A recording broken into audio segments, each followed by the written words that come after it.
सबैमा शुभ बिहानी जय गुरुदेव।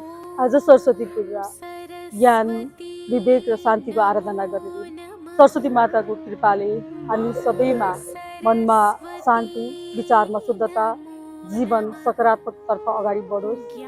माताको आशीर्वाद हामी सबैमा लागि।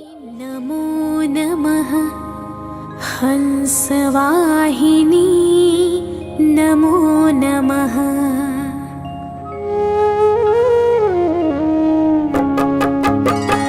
ॐ सरस्वती नमो नमः, मा सरस्वती नमो नमः, ज्ञान की देवी नमो नमः, हंसवाहिनी